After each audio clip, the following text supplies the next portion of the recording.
Hello, and today we're playing Memoir. So this has been out for 3 years now, and there's a lot of content in this. There are three routes, but for now, I'll only do one of them, and you'll figure out which character I'll be doing in a little bit. So I've already played this game on my own time, and I have saves stored up on it, and I like it. So, like I said, in a little bit you'll figure out which character I'll be doing. In the meantime, maybe eventually I'll get to the other characters, but for now I'll be focusing on one character. You'll figure out who that person is in a little bit. So I'll go ahead and start the new game.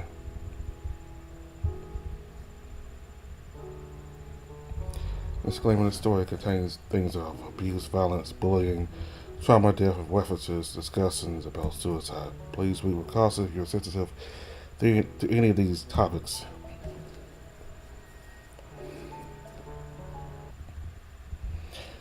Total darkness envelops me, leaving me stranded in a lonely void. The air around me is dry but cold, as if I was surrounded by an icy tundra. But I'm not completely alone. A single beam of light pierces through the darkness. It's blinding, but provides no warmth. My ears ring in the almost complete silence. The only noises are my own breathing, the soft pattering of my tears, and a sickly, stretching sound. There's no movement around me. It's like everything has stopped, frozen in this helpless moment in time. The reality of the situation is pressing down on me, crushing me under its pressure. There are no words, nothing left to be said. It's all over. A click wakes me from my stupor. My attention pulled back to the handle and lock in front of me. Shaking the drowsiness out of my head, I pulled the key from the door, the motion causing my white cheek fur to sway with every turn. Not wanting to waste any more time, I quickly slid the key into my pocket and pushed through the door. The first thing I noticed is the smell.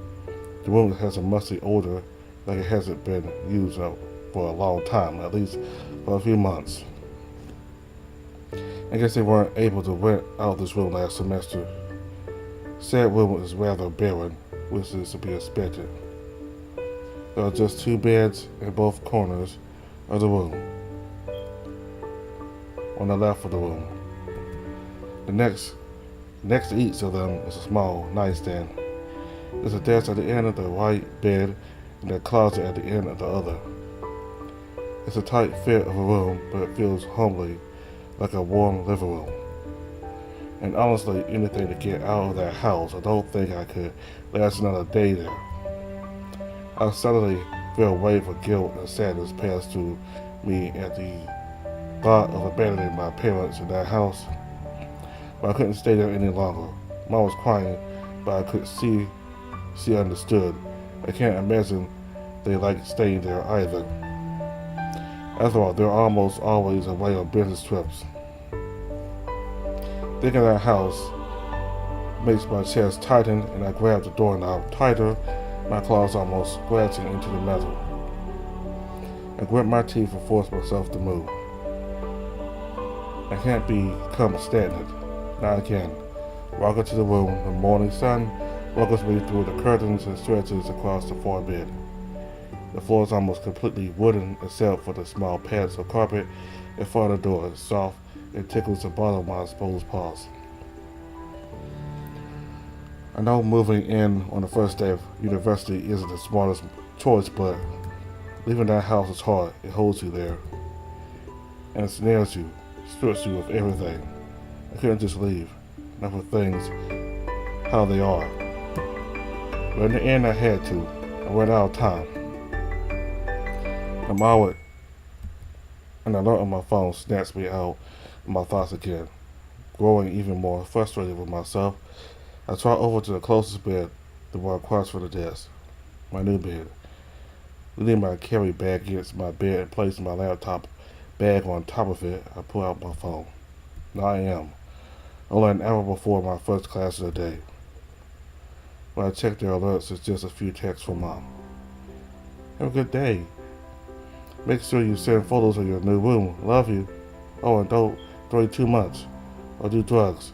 Well, at least not any bad ones. It's just a small thing, but for some reason I can't help but feel my eyes watering. I guess I really am growing up, but I can't just settle for getting older. I came here with a still goal in mind, a fresh start, a place where I can be a new me, find some friends, find a hobby, and if I'm lucky, find a goal in life. Maybe a boyfriend would be nice too. I don't want to be the same person who walked out of that house yesterday. Deciding that it's probably best for me to unpack tonight at the classes and pick up my laptop bag and turn to leave. However, just in the corner of my eye, I catch sight of a little note folded on the nightstand next to my bed.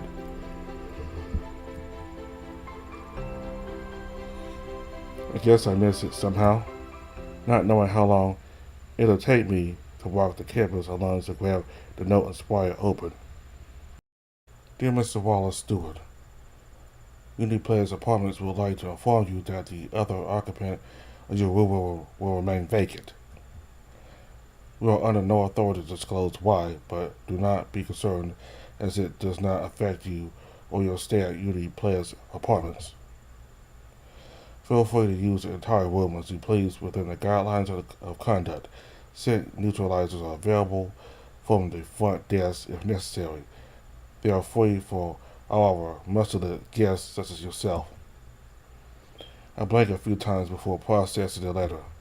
It's pretty easy to understand that I don't have a roommate, but the ambiguous wording of the letter has me somewhat concerned and a little suspicious. I don't have time to dwell on it, though.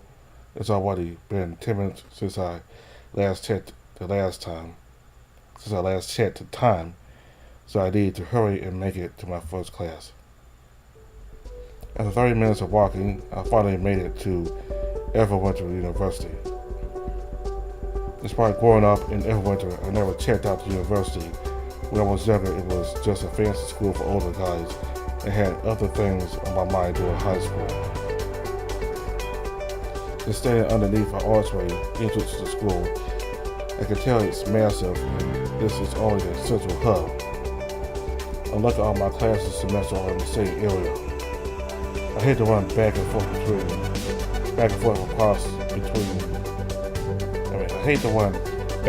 across town between classes.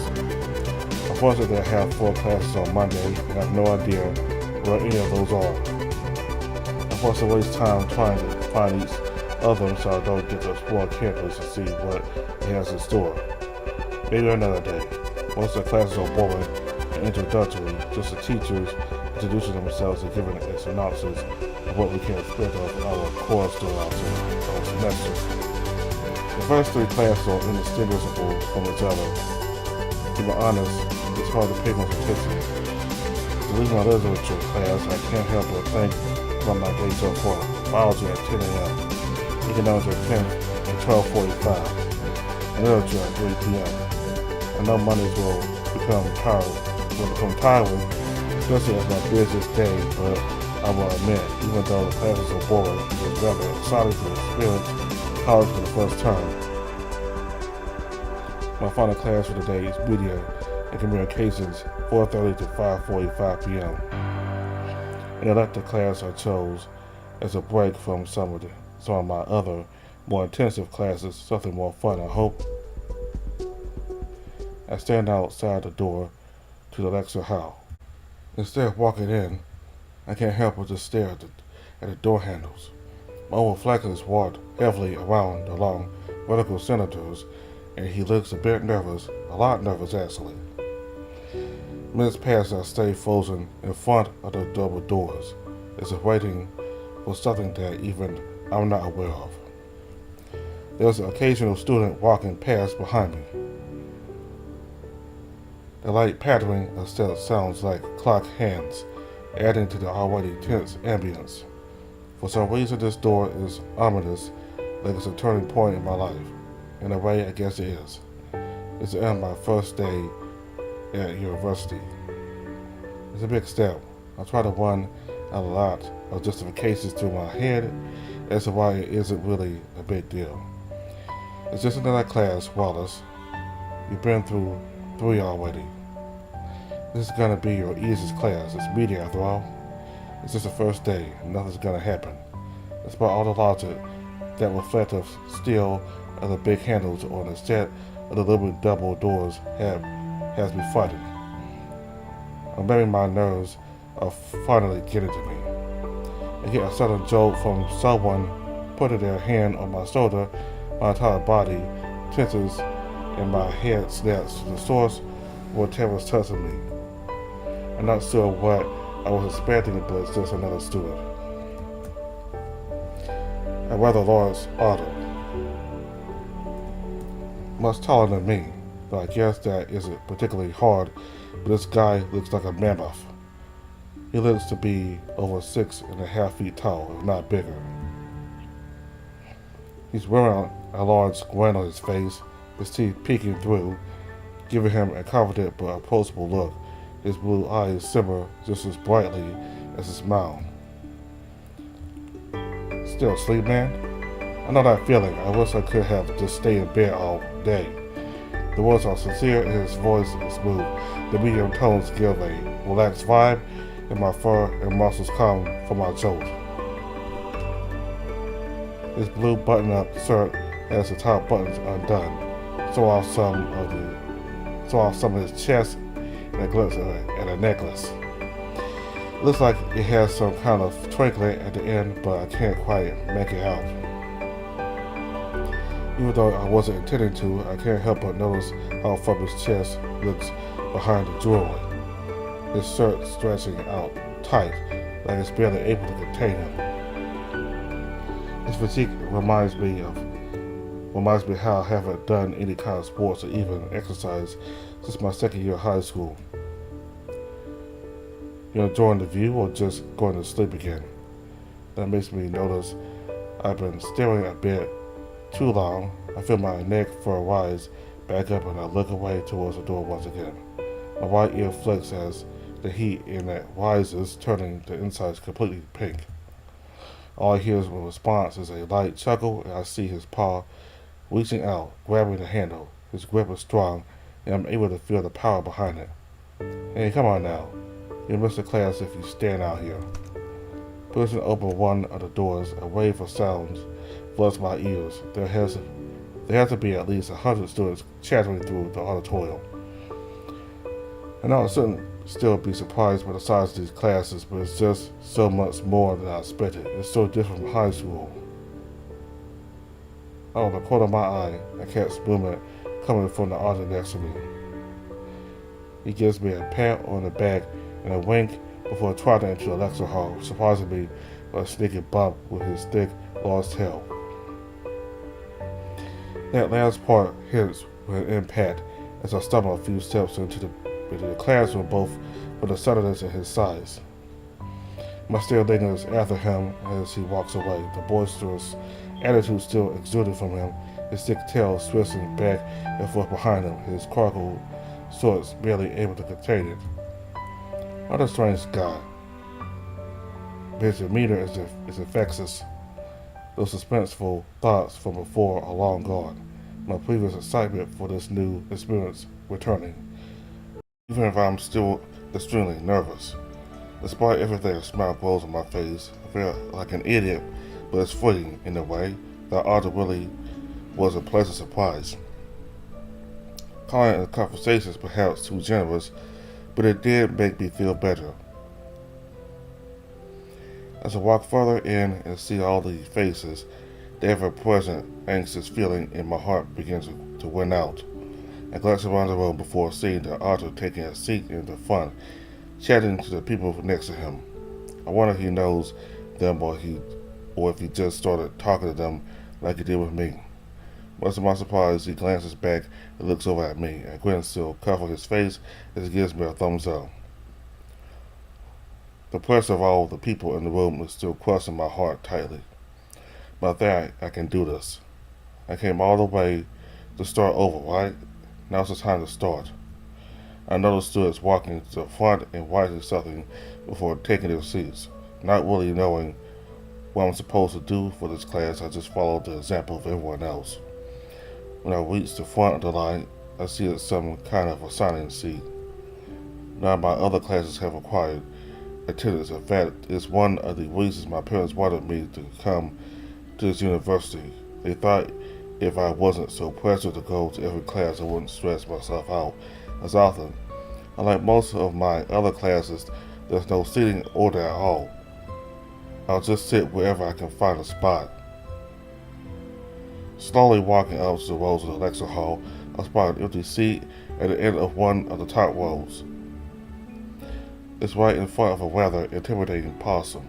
He's wearing a leather jacket, and his piercings catch my attention. It looks like a piece of his ear is missing too. An intruding thought of someone sneaking into a lecture to find a target to me fills with a bit of fear despite its nonsensical nature. I'm trying not to make eye contact as I creep up to the empty seat. As I get closer, I can see he's already writing something down. On top of his desk is both a large book and a small notebook next to it, with a few pens lined up to the side. He's dating and titling the top of the first page. It looks like he's more prepared than everyone else. I look at a few of the surrounding students and see no one else has anything close to this setup. I suddenly feel like I should get an edit for judging him, wanting to smack myself in the head.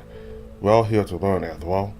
His entire intimidating demeanor makes me feel like I shouldn't make eye contact with him. Pushing him out of my mind, I focus on sitting down and getting ready for class. Approaching the empty desk, I follow to the neighboring seat catches my attention. He's looking a lot more polished and cleaned up than most of the other students here. He's wearing a gray vest with a blue undershirt. The collar is neatly folded and leads down to a pink tie. Despite how proper he's looking, he somehow also looks disheveled at the same time. His combed hair fur is just a little too messy. There's more than a few wrinkles in his shirt, and some of his buttons are uneven, as if he roughly forced them into their slots. I'm pretty sure his tie is a clip-on too. He's looking at me with an annoyed expression. I can see why the seat is free now. It feels like he's staring daggers through his glasses. It feels like he's going to stab me with just his leer alone. His ice-cold eyes are unwavering. I feel my nerves cracking as his gaze slices into me. Against my whiskers, my hands again begin to fidget in front of my waist. If I didn't scream nervous, I certainly do now. Is this seat free? After saying that, I stare at him expectantly, but he doesn't respond for what feels like an eternity. Eventually he shuffles over, which is unnecessary as we have separate seats before looking at me with a rather bored expression. Fine. That dismissive tone might hurt more than his stare, but despite everything I can't help but feel a wave of relief. It doesn't seem like he's all that bothered by me specifically. His attitude might come off as toss-up, but I don't think he's malicious. Now that I'm seated, the box acts like I no longer exist. I'm not sure if this is better or worse. The class is mostly the same, boring, recycled introductory lesson that I've been getting all day.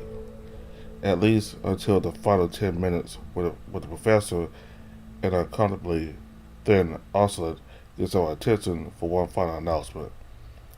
Now, I'm sure some of you know, but for those who don't, for this class, 50% of your grade will be determined by a group presentation. As the oscillate speaks, his excited gesture contrasts his spindly frame. It would have been endearing if he'd he'd been talking about anything else. An anxious feeling rises in my stomach at the thought of just doing a group project, let alone a presentation to an entire class of what looks like 200 students. Taking a glance over to the fox sitting next to me, he looking even more agitated than he did before. He's cupping his head like he has a migraine, his ears poking through the gaps between his fingers. I'm tempted to try talking to him before ultimately deciding it's not the greatest idea. My attention is dragged back to the teacher as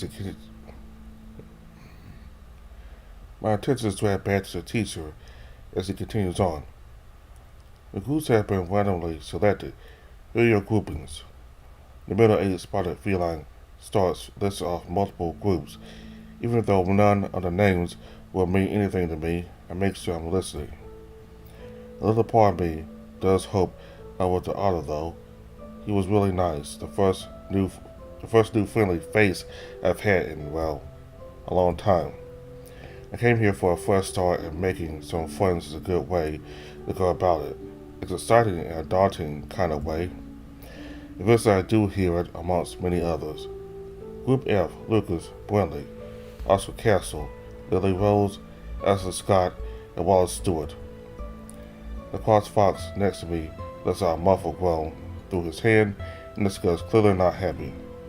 His tail has bristled underneath his chair, making it appear pointy and unwelcoming. He's likely in a group with me. I will introduce myself, but I feel like I wouldn't exactly get a warm welcome. We'll be meeting with your groups on Wednesday, though feel free to contact them before then. All your fellow project members' students' emails will be sent to you within the hour. Next session will be completely dedicated to outlining your presentation and what will be expected. Well, that's it for the first lecture. I hope you have a wonderful first day of the semester. Dismissed. There's a burst of movement as everyone rushes to get out of class. Ignoring the rush of movement around me, I stretch out my back as I stand up, feeling my spine click in a satisfying way. Oh man, I didn't realize how hunched over I've been all day. As I'm packing my laptop away, my eyes are drawn to the student sitting next to me. His aggressive aura is catching my attention. The fox next to me is seething as he quickly stuffs his books into his bag. He looks agitated much more than someone should be. I know I should just leave this alone, but hey, all you, is everything alright? You seem kinda upset. My ears burn intensely, embarrassment flooding all my senses. I feel everything heat up as if 1,000 eyes turn towards me, even though I know no one cares. His movement stops as he twists his head to look at me, with his cutting eyes of his staring directly into mine. But after a short moment, months to my sock, they start to soften. They look much sadder now, and I can't help but wonder if I made everything worse. To my surprise, however, he addressed me for the first time since that dismissive response from earlier. No, it's fine. I just don't like presentations. There's obviously more to it, but he doesn't seem to want to share. His voice is softer, but there's still that cool edge to it, like he's cautious of me. He's got an accent I didn't notice either. It's subdued, but it sounds southern. It's like he's actively trying to articulate his words to compensate, but it's still recognizable. The most standout part was his tone. The somberness in it holds a lot of weight. It's then that I noticed that the charcoal black fur behind his glasses is matted down as if he's been quiet recently.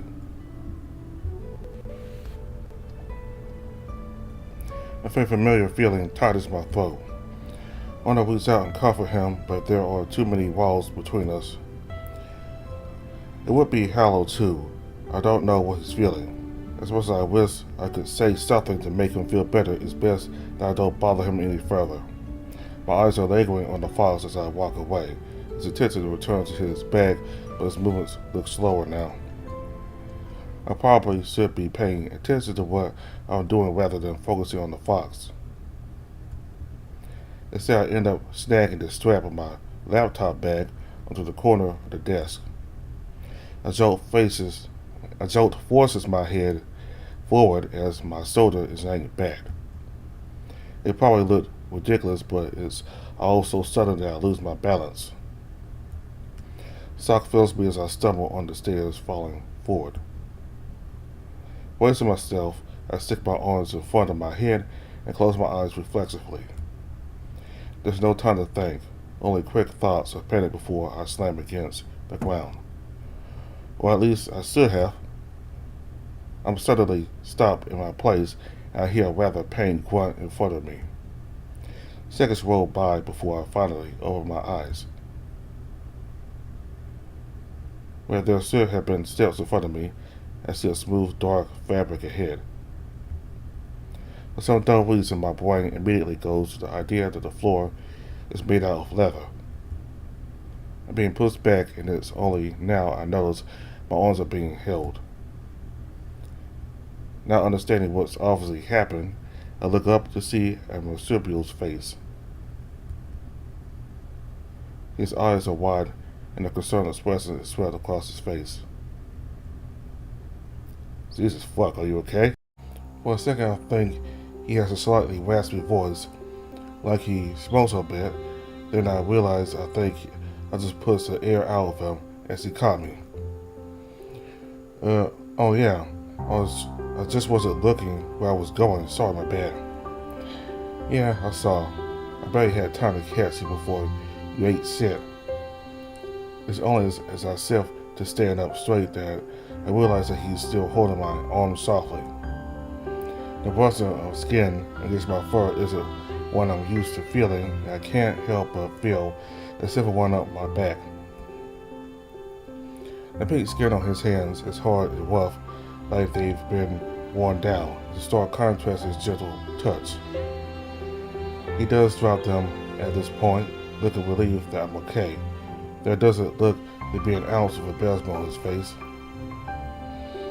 Like his resolve, I look around the room for anyone staring at us, but there's only glances from curious onlookers. I guess they're lost in their own worlds, or just good at hiding it. And just as the strap on my shoulder that nearly fell off, I realized that my laptop would have still kept swinging. With a swelling feeling of panic, I quickly looked down to check, although embarrassment from earlier vanishing as worry replaces it. But my laptop bag looks completely fine, hovering just a short distance away from the stairs. There's a small fleshy tube between my bag and the corner of the step. It takes me a few moments to realize that between them is my savior's tail. Guilt swells in my chest again as I frantically tug my bag away, shoving it behind me. Oh my God, I'm so sorry, are you okay? Despite my panicked voice and worried expression, the first response I get is a deep chuckle. Whoa, calm down there, kid. He lifts his hands in front of his chest, trying to calm me down as if I was some kind of child-born tantrum. This thing has taken much worse than a little question from my bag. Don't stress too much, you'll lose your hair. You don't want to lose that. To emphasize this point, he flicks his tail around in front of him. It looks slightly red where it got wet, but otherwise it looks fine. Hurts like a bitch, but it's harmless otherwise. That guilt in my chest steals a bit more at that, but he has a toothy smile on his face which makes it hard to stay sad. He seems really intimidating when I first saw him, looking more like a thug than a student. He's actually quite charming and nice. He still gives off a gruff, intimidating image, but he doesn't seem very aggressive at all. I shouldn't have judged him so quickly. Despite still being full of worry, I tried to return his smile as best I can. It must look awkward and stilted, but he only nods in approval. There we go, that's what I like to see. That look suits you much better, kid. Even though he called me there earlier, it's only sinking in now. It's not exactly insulting or even infuriating, but I can't help but feel embarrassed by it. I'm not really a kid. I'm at college after all. I gestured to the room around me, ignoring how abnormal I have to look to everyone around me. At that, he only seems to cock an eyebrow before giving a snort and turning around. He pulls his bag off his desk and carries what looks like a satchel. Giving me one more look over his shoulder, he walks away from board with one final remark. Yeah, well, you're a nice guy, kid. Make sure you take care of yourself. And just like that, the conversation's over. I can only watch as he walks up the stairs. I contemplate telling him goodbye, but I feel like it isn't needed. What I do notice while watching him leave does worry me and bring back some of that guilt from earlier. He seems to hobble while he walks, clearly limping and favoring his left leg. It's not very subtle, looking as if he's completely putting all his weight on it. For a moment, I wonder if I caused that to him before pushing that thought away. A little self against him wouldn't have caused that. He didn't even fall over. If that's any indication, he wasn't lying when he said his tail's been through some rough treatment. It's only as he disappears around the corner do I realize I never asked for his name or even said thank you. So I try and catch up to him. He did just save my face, and that time from what would likely have been a bad hit. But as my eyes follow him, I notice something else. Between the bodies of the students leaving, I can faintly make out a figure leaning against the wall across the hall. It's an author from earlier, and he looks to be scouting out all the students. What's he trying to find? Is he searching for someone? Just as I'm about to head out, a noise behind me catches my attention. It's the sound of falling paper and some muttering. I look back only to see the fox from earlier, looking just as bad as before. Actually, he's looking even worse now. His eyes are puffy red, and it seems like he's about to start crying. Shall I stay back and help him? But he didn't seem to really want me around. I might just make things worse. I look at the door. The possum will be gone soon. I gotta make a decision now.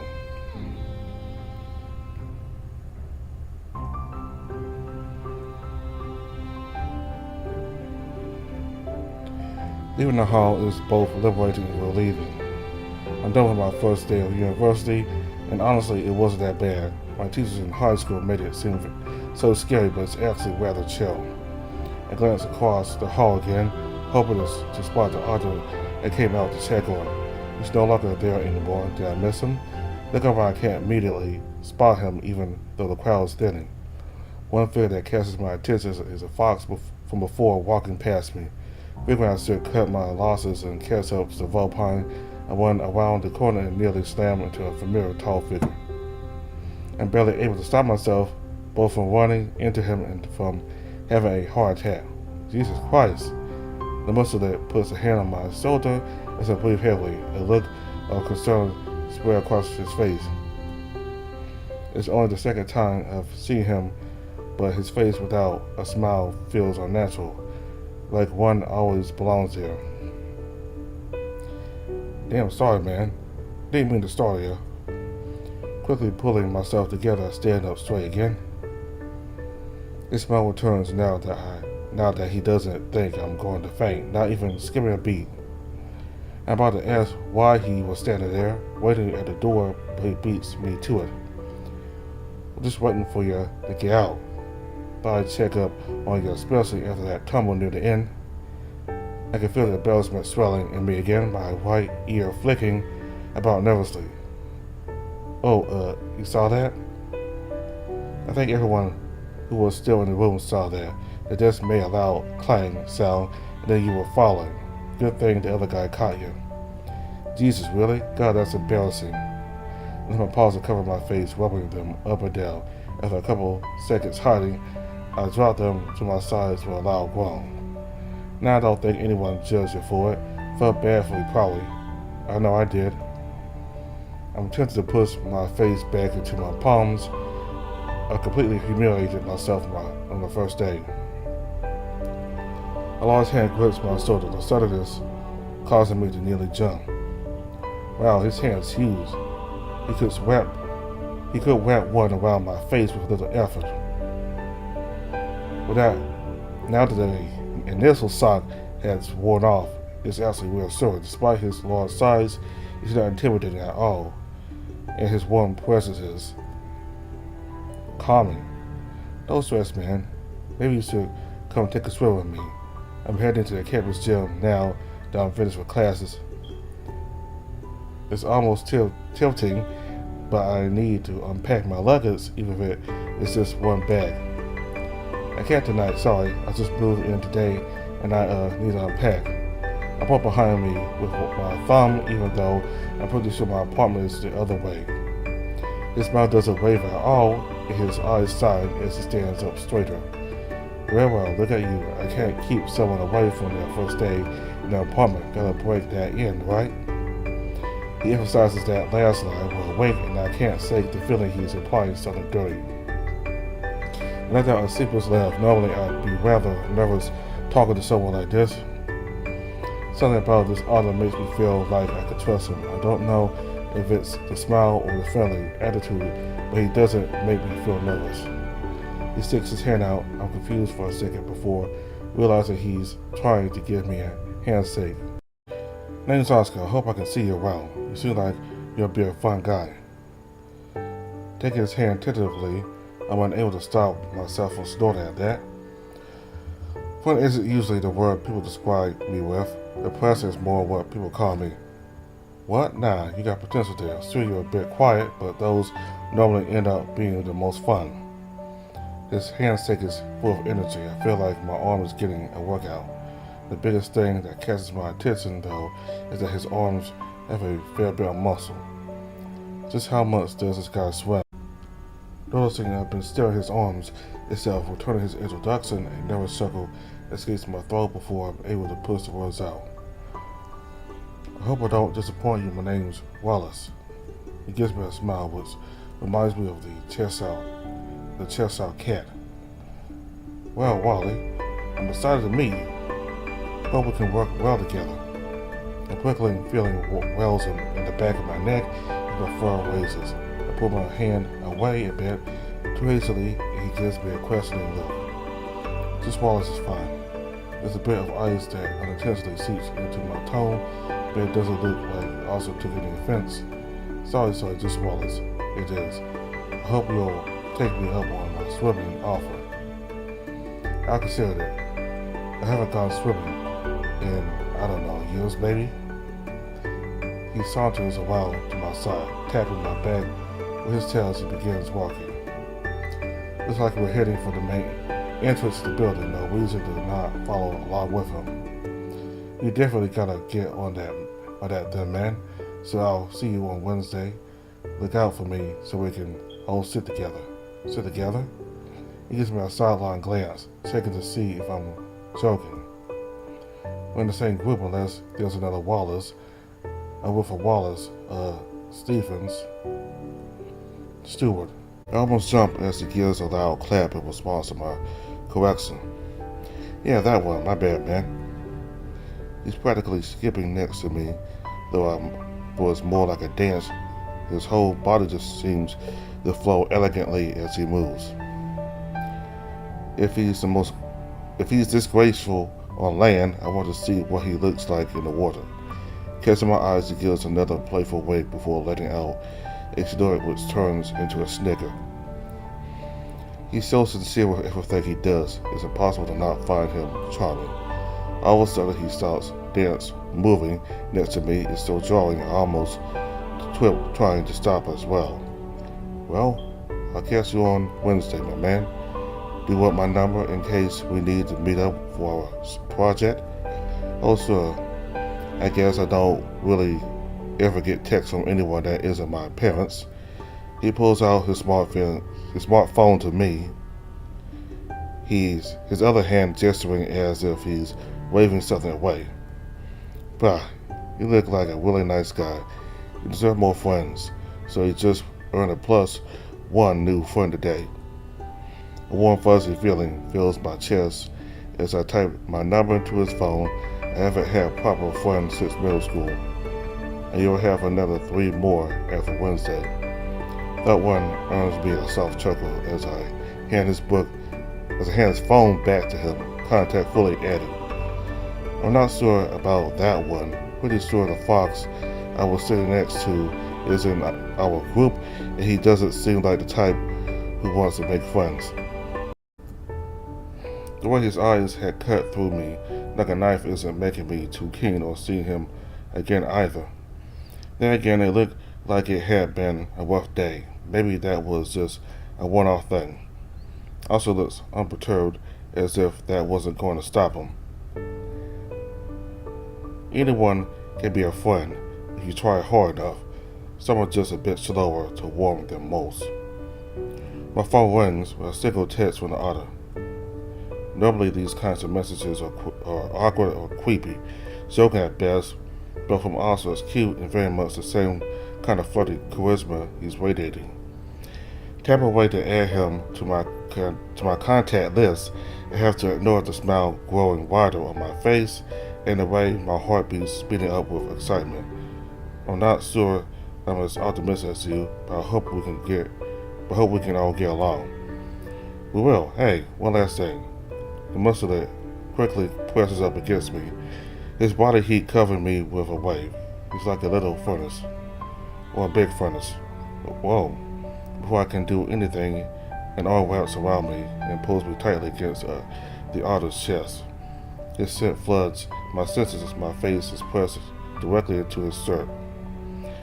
I didn't notice it before, but he has a very distinct smell. I was expecting some kind of ozone smell, but it's a lot more chemical than that. Chloe? Hey, come on, look up.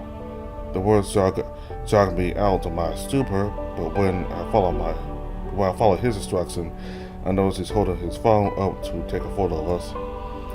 Is he really taking a selfie with me? My eyes flick up to Oscar's face for a moment, and I could tell his natural, perfect smile. And I could see his natural, perfect smile. Even with no effort, is overwhelmingly captivating. The words jogs me out of my stupor, but when I follow his instructions, I notice he's holding his phone up to take a photo of us. Is he really taking a selfie with me? My eyes flick up to Oscar's face for a moment, and I can see his natural, perfect smile. Even with no effort, is overwhelmingly captivating. Never having been a very photogenic person and give as genuine of a smile as I can before hearing his phone make the distinct digital clicking sound. Before I can get adjusted to the warm feeling against me, he pulls away. His hand slowly slips out from around my shoulder in a fluid and gentle motion, the sensation giving me a slight shiver. Realizing it's probably a message from my new friend, I open it up. It's the photo we just took. Before I can even register why he sent it, or even ask for that matter, he's shoving his phone into my face. I can't see what he's trying to show me, but how he's moving his phone back and forth. Where is it? The contact. I changed it to the photo we just took. He points to the top of the screen with his claw. The little picture shows me giving a surprisingly nice looking smile. That's a keeper. Make sure you change yours too, man. Almost like that was all he wanted to do. The author starts to jog in place with an occasional step to his left of me. I'll catch up with you later, man. I gotta get to the gym now so I can get home before dark. See ya. He doesn't even give me a chance to respond before he's off, jogging lightly away towards where I assume the gym is. Immediately, I'm a little confused as to what exactly just happened, but there's one thing I know. I made it for today. It's been one day, and my first start is already paying off. See you, Oscar. In a much slower waddle than my newfound friend's jog, I made my way back down to the street towards my apartment. I'm dreading the amount of stuff I'm going to have to put away. Back at the apartment, it's surprisingly silent, almost eerie. I'm not sure if it's because people are out partying, out studying, or they're in new classes, or just resting up after their first day. As I unlock my room, it opens up into cold darkness. Having no roommate is great for privacy, but it's a little lonely having no one else to come home to. I try to ignore the yearning for home and flick on the lights. It's not too cold yet. The autumn winter only gives the room a cool wisp that makes my fur tingle.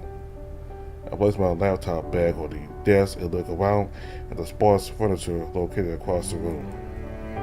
The bedside tables can barely be called drawers. I'm not sure how they expect us to fit all clothes in a single one.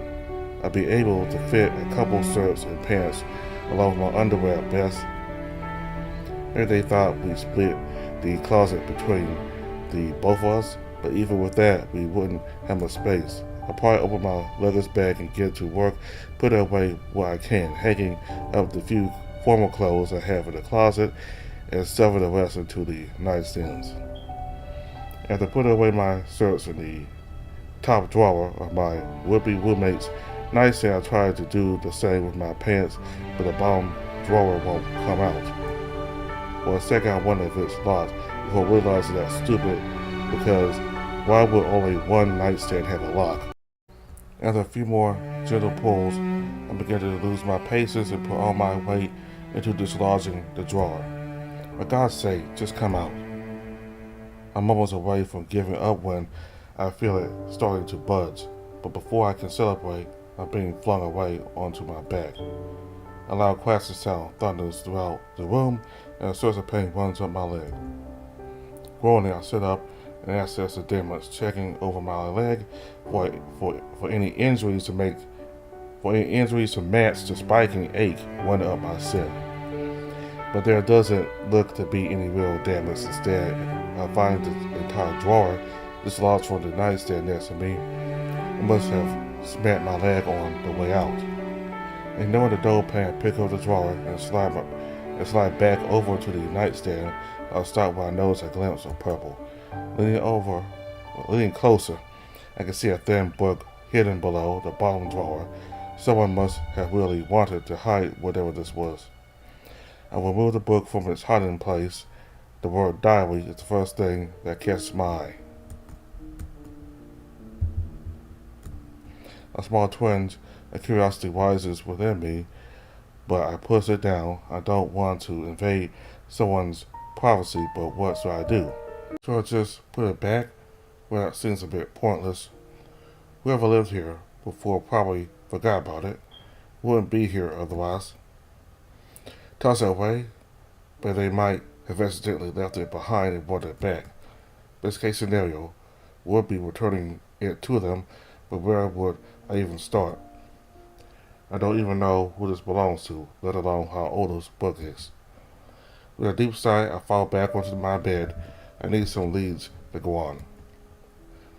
Running my fingers along the edges of the book, I noticed something strange about its condition. Other than a small bit of wear near the spine, there's very little markings or damage on the book at all. This book was either barely used, pretty new, or well taken care of.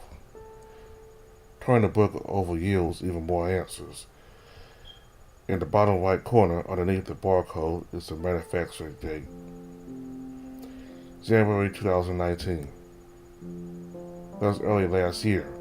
That means this probably belonged to the last resident and might still have them on file.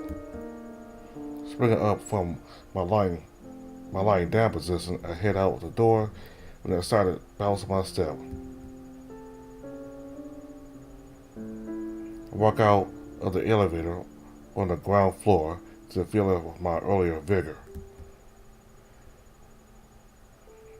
The light clacking on my claws against the floor makes me nervous to echo, reminding me just how empty the lobby is after dark. I slowly shuffle my way closer to the front desk, casting sight of the receptionist. She's a different one from when I checked in this morning. She's tall and thin, but her features are hard to make out. I think she's a sheep of some kind. When I get closer though, I can see she's actually a poodle. Her fur is puffed out and meticulously groomed to the point it looks like wool. She's packing up for the day. My mouth dries as I check the time on my phone. It's 6:05 p.m. That's 5 minutes after the reception is supposed to have closed. A sickly feeling wells in my stomach, and that's nearly enough to turn me away.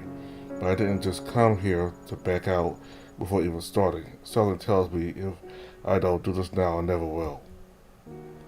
Taking a moment to calm down, I force myself to walk up to the counter. The canine doesn't notice me at first, or if she does, she chooses to ignore me. Tapping my claws nervously on the desk, I feel extremely unwanted. The disdain she's exuding is suffocating. I think I'm getting a headache. Eventually, she turns to me with a sigh so filled with annoyance that I want to run back up to my room. In between, I never found this book. I guess that answers my question about if she'd be ignoring me or not. You know, the front desk isn't open after 6, right?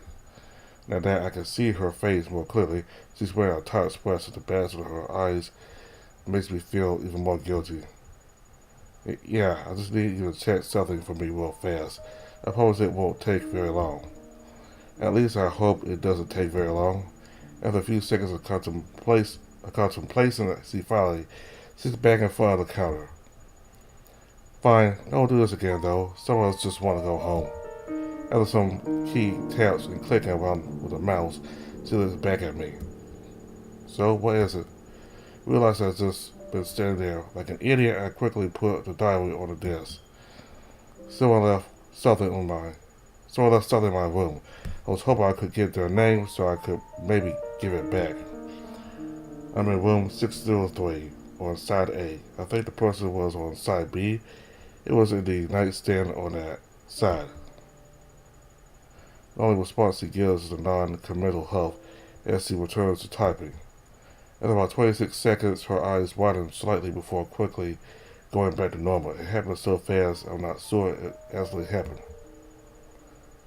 I'm tempted to lean over to see what's on the screen, but I exercise a bit of restraint. She's no longer tapping on the keyboard nor looking at the screen. She seems to be contemplating something. A few seconds of silence fly by before she turns to me with an unsure look on her face. Sorry, but we're not really allowed to disclose the information of previous residents. I hope you understand. The only immediate response I can give is a slow nod. Well, this makes sense. I can't help but feel like I'm being lied to. After all, why would she go through the effort of looking for the information she was just going to deny me at the end? Well, could you send this to them? It's theirs and they might want it back. I slide the book across the desk to the portal, but she instantly pushes it back towards me. Sorry, we don't keep records of their future address. Maybe you can keep it. She must have realized how silly that sounds because she dismisses that with a wave of her head. Her demeanor is more nervous than annoyed now. Just what did she see? I just throw her away. It's an old diary. After all, she probably has a new one. See? Once again, I feel like I'm being stonewalled in a really bizarre way. What she's saying makes sense, and it's probably true, but she's saying it in a way where I feel like they're hiding something from me. It's actually very eerie. I suddenly feel very uncomfortable, like I'm being watched through the security cameras. Sorry to bother you then. Thank you for your help. My mother is barely audible as I hurry to grab the journal and rush to the elevator. Have a good night, sir. I don't look back. An instant sensation runs up my back as I push my way into my room. A heavy, uncomfortable feeling crawls up my neck, causing a further sound end. I set the diary onto the desk and fall haphazardly onto my bed. It's best to just ignore it for now. The only problem is underneath me is a pile of pants, the uncomfortable lump pressed into my stomach. After I found the diary, I completely forgot to put them away. Turning my head to the right, I can see that there's a large drawer leaning against a far nightstand. I'll deal with that later too. Right now, I just need a moment to mellow out. Just a moment.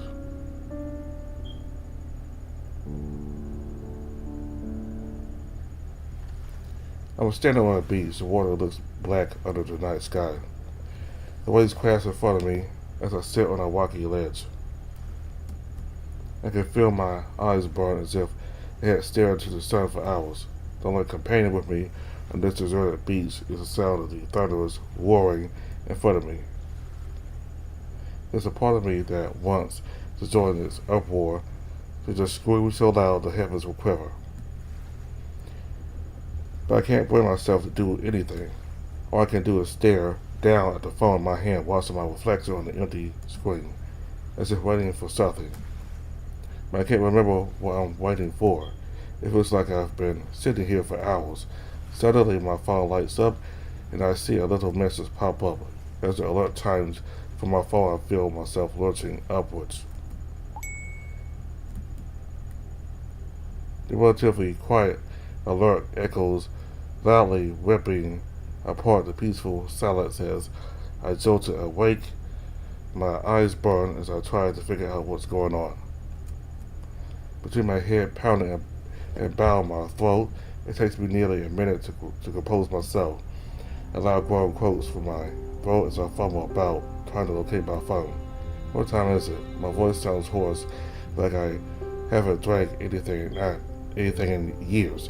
It's like my entire mouth is filled with cotton. Looking at my phone, it shows I've only been asleep for an hour and a half. No wonder I'm feeling awful. Naps always make me feel like trash.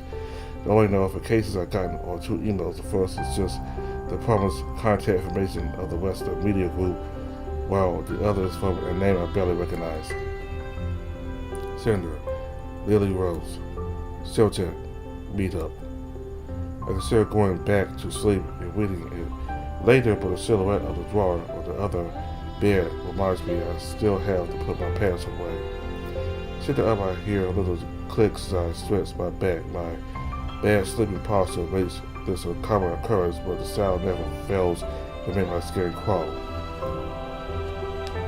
Blinking away the last of the sleep from my eyes, I open up the email. The brightness makes reading it with my blurry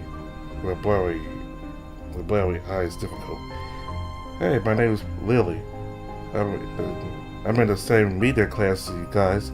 Just wanted to let you guys know that I want to do a little get together tomorrow, so we can do some instructions and maybe get started on our project a bit. Wouldn't that be pretty cool? I was thinking we could meet up at the library near Edmund Hall around lunch. We can hang there, maybe get some food, you know? I'm sending this to all of you, so if it conflicts with any of your schedules, let me know, and I'll change the time. Tell me tonight. We don't want to do it on such short notice. Love, Lily. It takes me a moment to remember the name. Right, Lily Rose. She's in my group. Meeting her and the others is probably a good idea. I know where Edmund Hall is, thankfully. I have my biology classes there. Quickly checking my schedule on my phone, I only have one class on Tuesdays, my second biology class of the week in Edmund Hall at 10 a.m. It'll be a tight fit, but the lecture finishes at 11:45, so it should be fine. With that out of the way, the only thing left to deal with is putting the rest of my luggage away. I get myself off the bed and get to work organizing my pants and the rest of my bag, which only has toiletries remaining.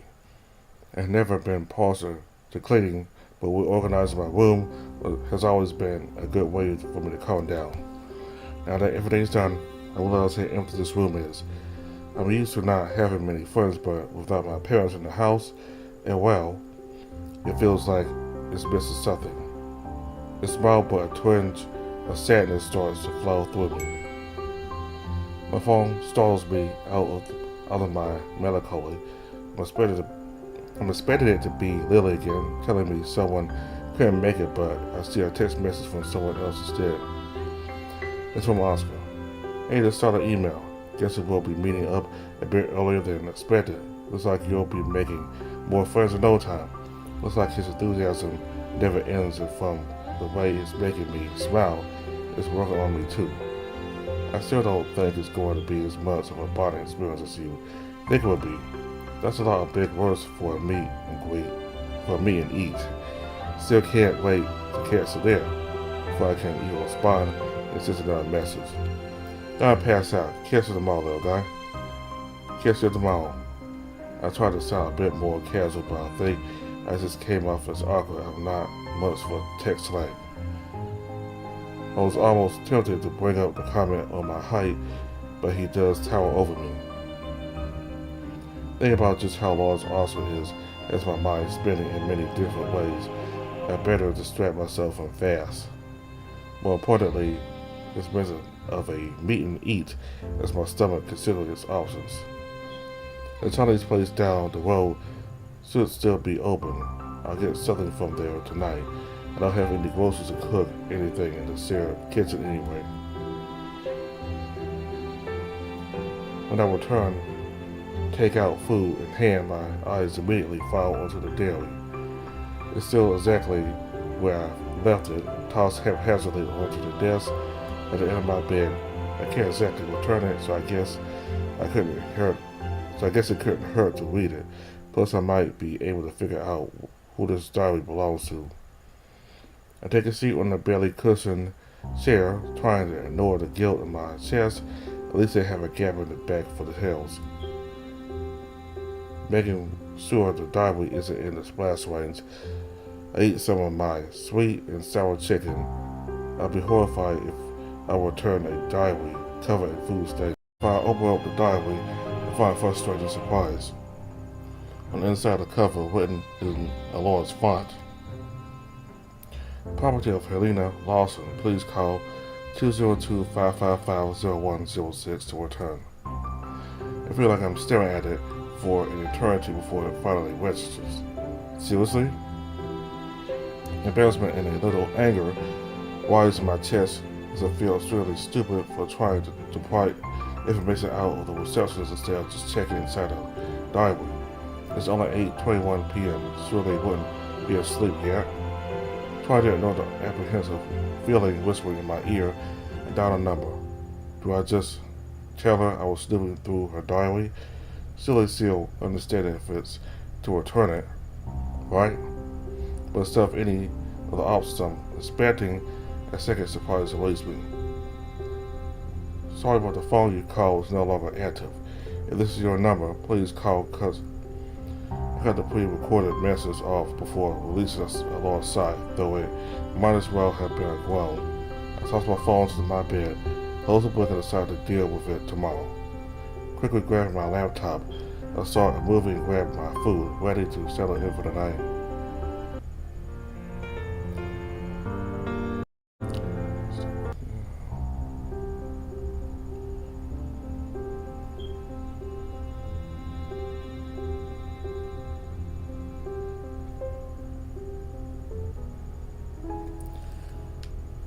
So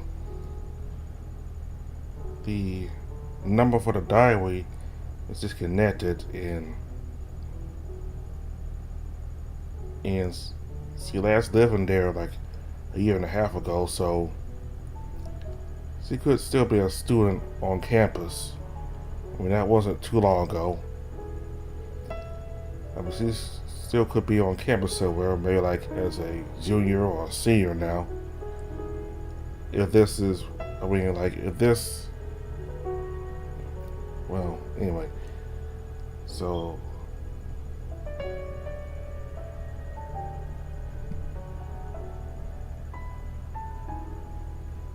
I wonder who this person is, because the receptionist seemed to have recognized this person and just didn't want anything to do with it for some reason.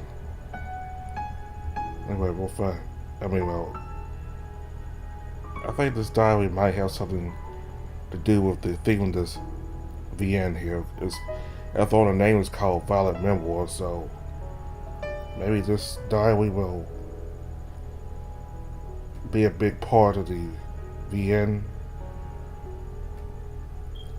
Now, I read this VN on my own, but for the sake of not spoiling it, I'm going to pretend like I'm new to it, but this is why I'm wondering I'm telling you all that I'm wondering if it has anything to do with the plot for the VN. So anyway, we met the three main characters, so we'll be doing Oscar for now. Now, once I get done with Oscar, I might not do the other two characters right away. It might be until later this year that I decide to do the other two characters. But for right now, I'll do this Oscar because he seems to interest me the most at the moment. So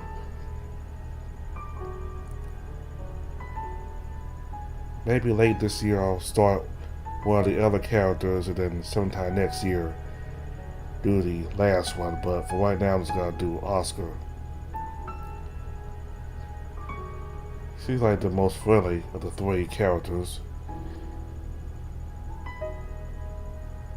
He's certainly the biggest otter I've seen in a VN. Usually Oscars usually otters are portrayed as being small and all that, but yeah, they got a big otter right here. You can tell on the phone just how big he is. He's like over 6.5 feet tall, so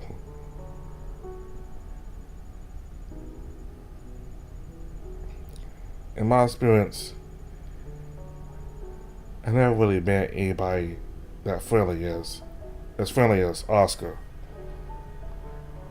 Not in college or high school. Well, maybe somebody close to that, but not like Oscar. I mean, usually people just don't want to be bothered and just, just prefer to be with their friends, friends they've known for years, like since middle or elementary school. They don't care about really making new friends. They just want to make the friends that they just want to be with the friends they've known for years and just not interested in making new ones. So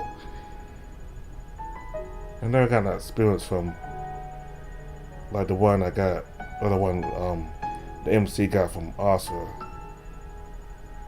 Somebody wanted to be friends with you, so that's the reason why I like when I first read it. It seemed kind of a little strange to me. But anyway, so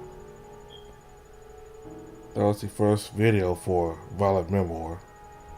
Like I said, we'll be doing Oscar for now and do the other two characters later this year. Maybe early next year, maybe. So, and certainly if the VN updates anything new for Oscar, I'll come back and cover those new updates for Oscar. So, thank you all very much for watching. Bye.